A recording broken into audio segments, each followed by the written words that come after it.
नमस्कार, मी जानवी सावंत. मार्ग प्रगतीचा मध्ये आपलं स्वागत आहे. आज आपण क्षारपड जमिनी आणि वॉटर कंडिशनर तंत्रज्ञान या विषयावरती बोलणार आहोत आणि यावर मार्गदर्शन करण्यासाठी आपल्या सोबत आहे श्री गिरीश चंदने आणि श्री अभिजित गडप. सर, कार्यक्रमात आपलं दोघांचंही खूप खूप स्वागत. तर विषयाला सुरुवात करण्याआधी पाहुण्यांची ओळख करून घेऊयात. श्री गिरीश चंदने हे इन्स्ट्रुमेंटेशन इंजिनियर आहेत. नाविन्यपूर्ण प्रोडक्ट, उपकरण आणि संशोधन आणि मॅन्युफॅक्चरिंग यामध्ये त्यांना 27 वर्षांचा प्रदीर्घ अनुभव आहे. गिरीश सरांनी ऑटोफिल वॉटर कंडिशनर हे तंत्रज्ञानाचं संशोधन 16 वर्षापूर्वी सुरू केलंय. फेब्रुवारी 2022 मध्ये त्यांना भारत सरकारकडून पेटंट मिळालेलं आहे. असे electronic plus magnetic multiflow water कंडिशनरचं पेटंट मिळवणारी ऑटोफिल वॉटर कंडिशनर ही भारतामधली पहिली कंपनी आहे. खारघर, नवी मुंबई येथे त्यांचं स्वतःचं मॅन्युफॅक्चरिंग युनिट आणि संशोधन केंद्र आहे. त्यांचं विजन खूप सुंदर आहे. गिरीश सरांचं असं म्हणणं आहे की वॉटर कंडिशनर तंत्रज्ञान मोठं होणं ही आधुनिक शेतीची खूप मोठी गरज आहे आणि यासाठी खूप जास्त प्रयत्न करावे लागतील. हे ध्येय साध्य करण्यासाठी त्यांनी सोपी, साधी, सुटसुटीत अशी वापरण्यास अतिशय सोपी अशी वॉटर कंडिशनर उपकरणं तयार केलेली आहेत. उदाहरणच द्यायचं म्हटलं तर ऑटोफिल ऑरो वॉटर कंडिशनर हे छोटं उपकरण वापरल्यामुळे आपला ऑरो फिल्टर 100% देखभाल मुक्त होतो आणि दरवर्षी 20 ते 25 हजार लिटर पाण्याची बचत होते, कारण वाया जाणारं पाणी कमी होतं. आपले दुसरे पाहुणे आहे श्री अभिजित गडप. सर, हडपसर, पुणे येथे B civil and water management engineer आहेत. गेली 22 वर्ष पाणी आणि माती या संदर्भात ते काम करतायत. पाणी शुद्धीकरण हे फक्त पिण्याच्या पाण्यासाठी करावं लागत नसून वापरण्याच्या पाण्यासाठी, शेती करण्याला लागण्यासाठी पाण्यासाठी देखील फार आवश्यक आहे. गडप सर हे ऑटोफिल सिस्टीम वॉटर कंडिशनरचे चॅनल पार्टनर म्हणून गेली 12 वर्ष काम करतात. महत्वाचं म्हणजे क्षारयुक्त आणि नापीक झालेल्या जमिनी या लागवडी योग्य कशा करता येतील याचा ते या तंत्रज्ञानाच्या माध्यमातून प्रसार करत आहेत. चला तर मग विषयाला सुरुवात करूया. मी आधी सर तुमच्याकडे येईन की हा जो प्रश्न आहे क्षारपड जमिनींचा किंवा नापीक जमिनी, खारट जमिनी, नेमकं हे जमिनी, क्षारपड जमिनी, नापीक जमिनी म्हणजे काय हेच बऱ्याच जणांना माहिती नसतं. तर त्याबद्दल सांगा आणि याचा उपाय म्हणून काही प्रचलित उपाय आहेत त्याविषयी सांगा आणि आता जे तुमचं तंत्रज्ञान आहे, डेव्हलप तंत्रज्ञान, तर त्याविषयी माहिती द्या. पहिली गोष्ट आपण समजून घेऊया की पाणी खारट म्हणजे नक्की काय असतं. तर त्याला बोलीभाषेमध्ये काय म्हटलं जातं तर खारट पाण्याला जड पाणी, सवळ पाणी, मचूळ पाणी, खारट पाणी असं म्हटलं जातं. तर याची तांत्रिक व्याख्या काय, तर तांत्रिक व्याख्या म्हणजे ज्याचा TDS, टोटल डिझॉल्व्ड सॉलिड्स किंवा सॉलिड्स किंवा सबस्टन्स, सॉल्ट्स नाही, तर तो जर का तुमचा 200 पेक्षा जास्त असेल तर ते पाणी खारट पाणी या सदरामध्ये मोडतं आणि याचा जमिनीवरती जो परिणाम होतो तो अतिशय गंभीर प्रश्न आहे की याच्यामुळे जमीन चिकट होते आणि जमीन चिबड होते. आपला प्रवास सगळा क्षारपडकडे चालू आहे आणि सर्वात महत्त्वाचा प्रश्न म्हणजे जमिनीमध्ये तुमची पांढरी मुळी चालत नाही आणि त्याचा गंभीर प्रश्न हा निर्माण होतोय. मी दोघांनाही विचारेन की हे जड पाणी किंवा क्षारयुक्त पाणी जे म्हणताय तुम्ही, तर त्यामुळे शेतीमधले कुठकुठले प्रश्न निर्माण होतात आणि ते किती गंभीर आहेत? पाणी आता क्षारयुक्त म्हणलं की पाण्यामध्ये एक क्षारातला चिकटण्याचा गुणधर्म असतो. जसं आपण सहज बघितलं की ड्रीपचे चोक होणे, तसेच पिकांवर सुद्धा एक स्केलिंग तयार, मुळी पाळी वाढत नाही, त्याचं शोष छिद्र पण चोक होतंय आपण असं म्हणू. आता जर का हेच प्रमाण आपण क्षारयुक्त पाणी असेल हे जमिनीवर जर वापरत गेलो तर मातीवर एक क्षाराचा लेअर होत जातो. असा लेअर झाल्यामुळे जे काही तुम्ही खतं देतायत, न्यूट्रिएंट देतायत, त्या ठिकाणी पाण्यात विरघळत नाही. हा क्षारयुक्त पाण्याचा एक मोठा त्रास आहे.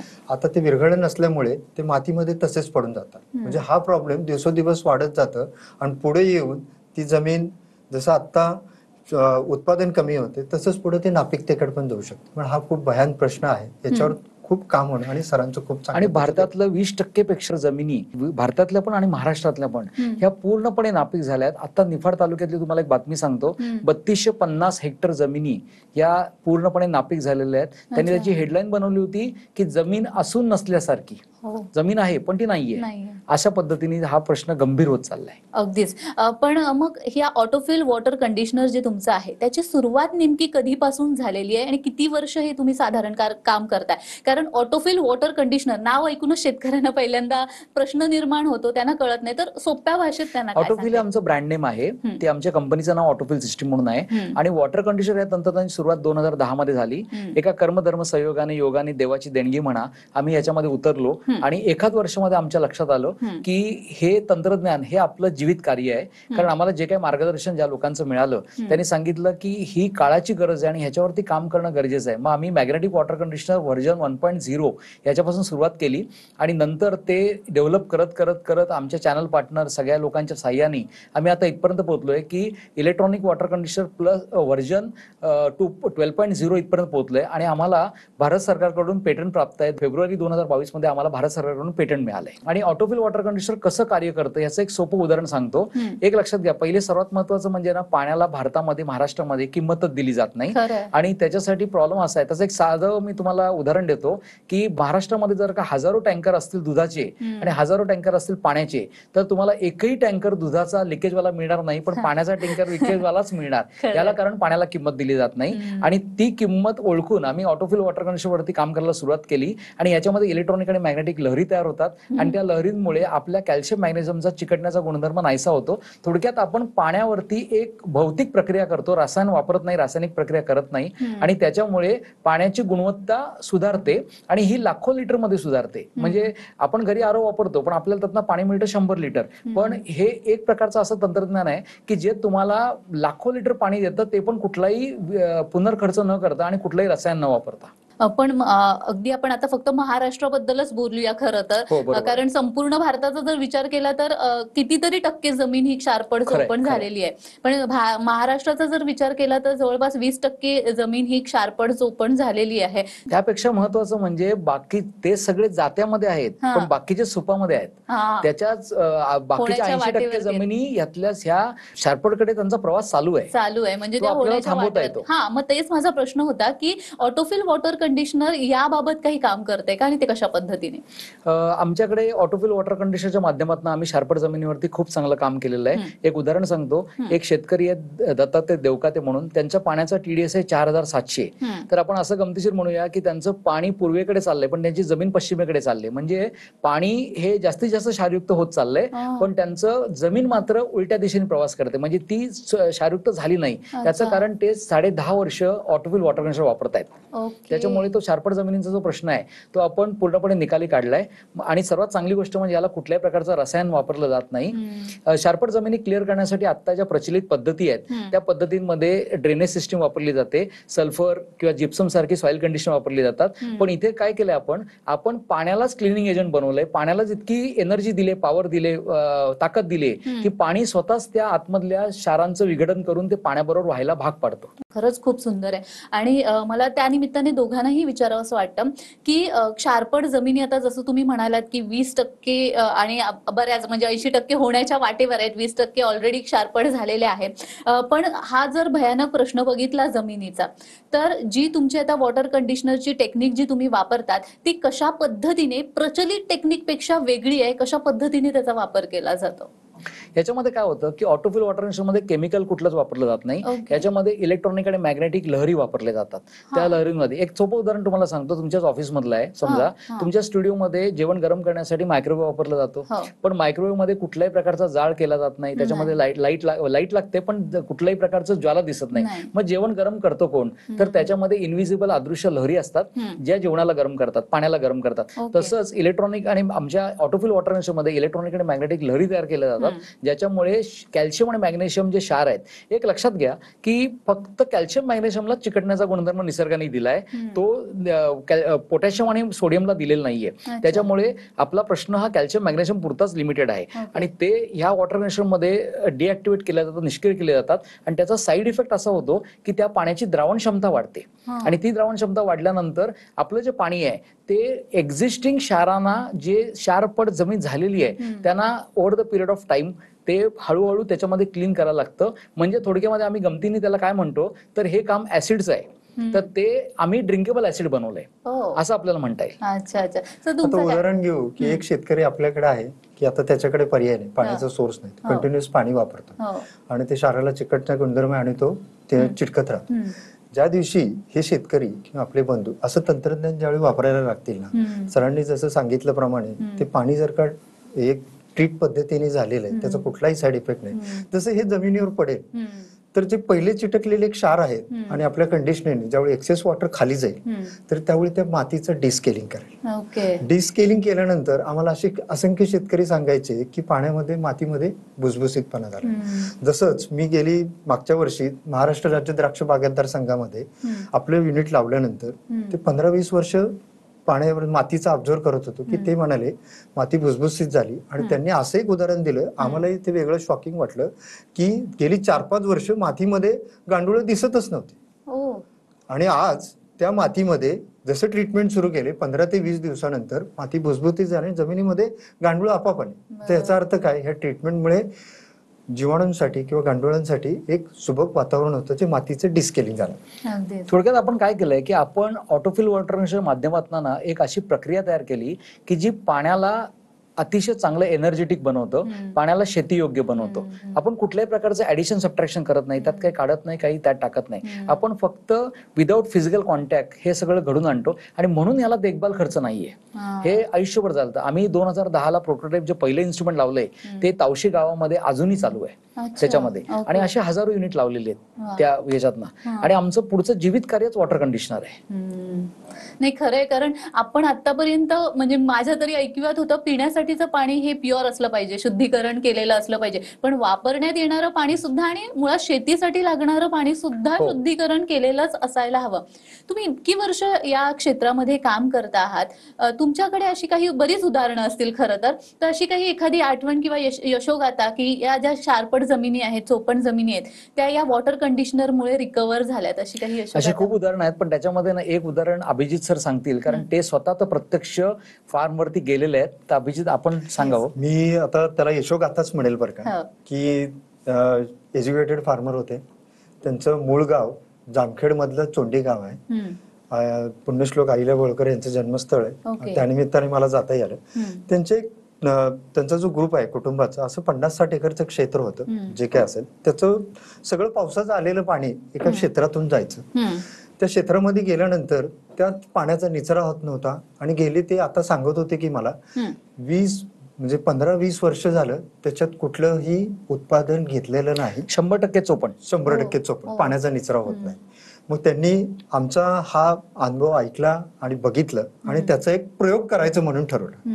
तर शेतकऱ्यांनी 86-032 लागण केली. सुरुवातीला पावसाचं पिळाण मिळालं म्हणून होईल, पण त्याच्यानंतर त्यांचं जे विहिरीचं पाणी आहे त्याचा TDS जवळजवळ 2800 पर्यंत होतं. म्हणजे आपण तोंडात पण नाही घेऊ शकत असं पाणी जर का ते द्यायला लागलं. त्यांचा आजूबाजूच्या लोकांचा विश्वासच बसत नव्हता की ह्याच्यातनं काही उगवल आणि हा तुमचा 100% प्रयोग फेल जाईल. पण मी स्वतः त्या ठिकाणी व्हिजिट केली, त्यांचं सगळं ऐकलं, त्यांचं मनोबल बघितलं.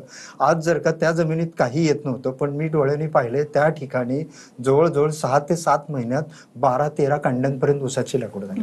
अजूनही सांगतात की त्याच्यात हिरवटपणा पण चांगला आहे. आणि म्हणजे ही पिकांची ग्रोथ होते. आता ते म्हणायचे मला की बाबा असंच जर का मी हे जमीन 15-20 वर्ष काहीच उत्पादन देत नाही आणि हे जर का विकायला गेलं तर 2-2.5 लाखाला पण कोण घेत नव्हतं. पण आता ह्या आपल्या तंत्रज्ञानामुळे मातीची सुपीकता बदलली, मातीचं जीवनपणा आला आणि आज ह्यात जर का जमीन अशी चांगली घ्यायची गेली तर 20-22 लाख रुपये आणि त्यांचं पहिलंच उत्पादन 2 लाखापर्यंत होतं. थोडक्यात त्यांनी काय सांगितलं की ही जर का जमीन आम्ही विकायची ठरवली असती आणि कोणाला जबरदस्ती केली असती तर त्यांनी 2.5 लाख रुपयाला विकत घेतली असती जास्तीत जास्त.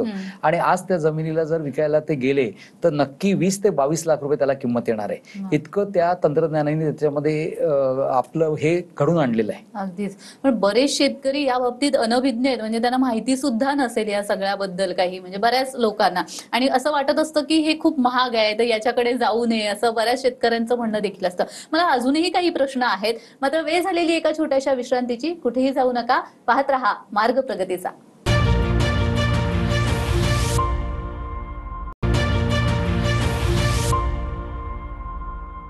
विश्रांतीनंतर सर्वांचं पुन्हा एकदा स्वागत आहे. आपला आजचा विषय आहे क्षारपट जमिनी आणि वॉटर कंडिशनर तंत्रज्ञान, आणि आपल्याला मार्गदर्शन करतायत गिरीश चंदने सर आणि अभिजित गडम सर.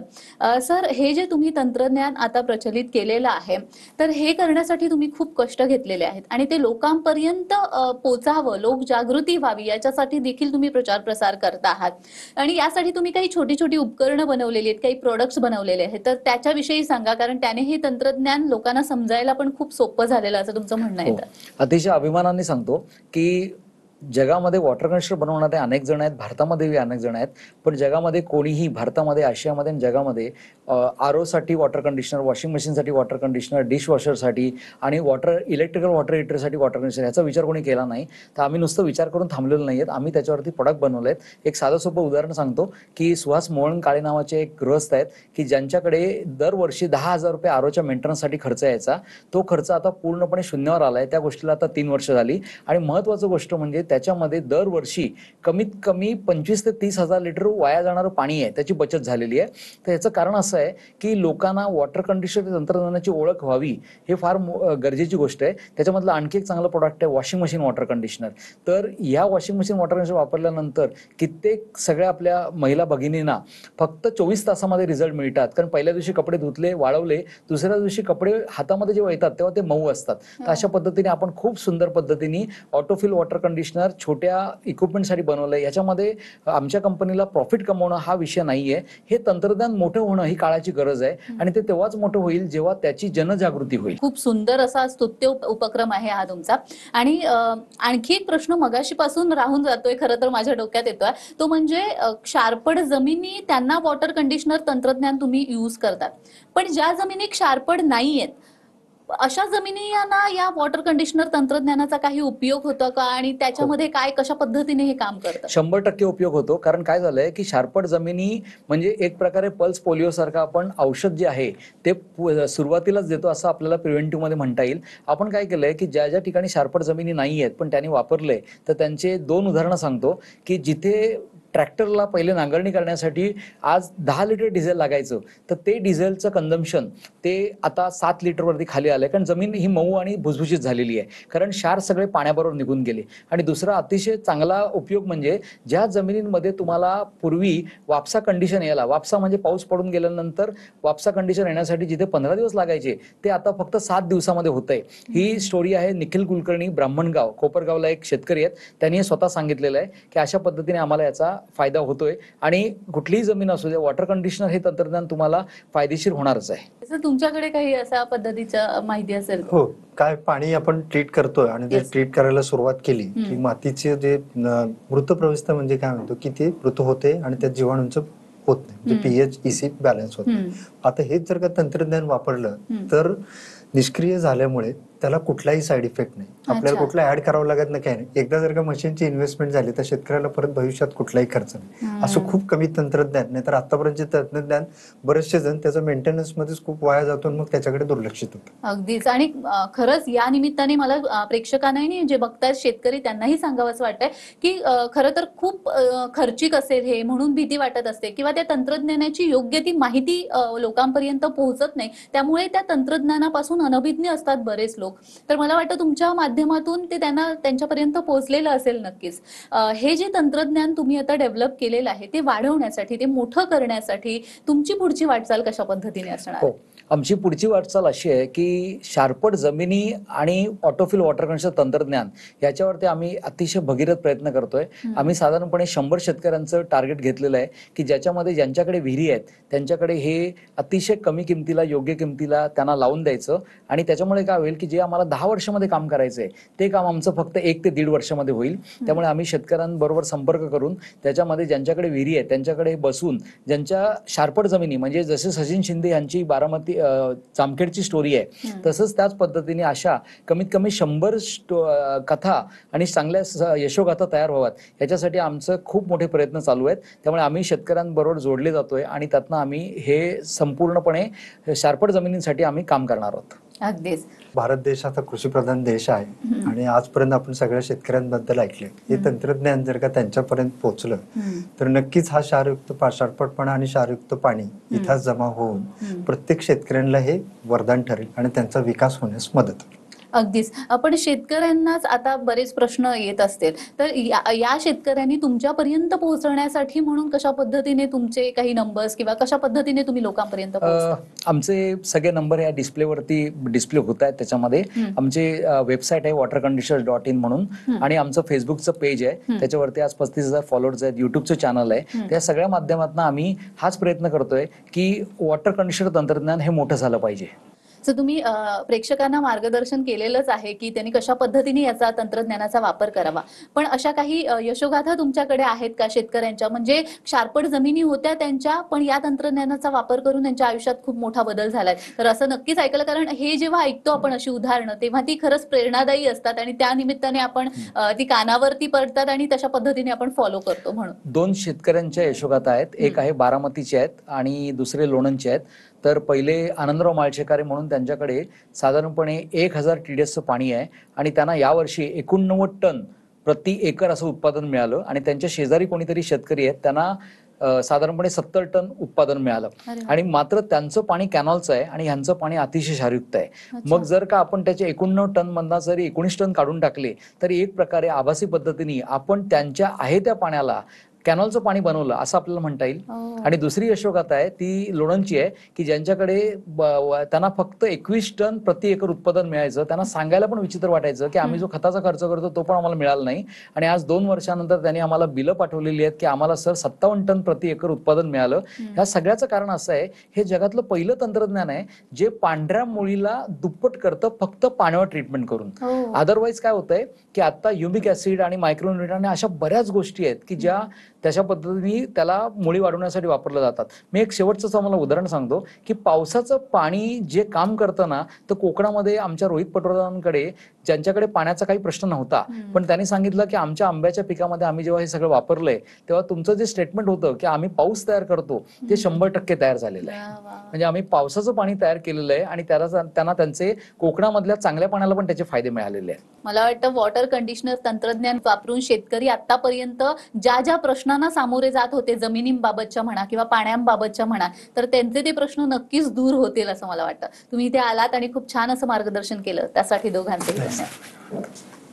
तर मार्ग प्रगतीचा या कार्यक्रमामध्ये आज आपण इथेच थांबतोय. पुन्हा भेटूया एका नवीन विषयासह. तुम्ही कुठेही जाऊ नका, पाहत रहा TV9 मराठी.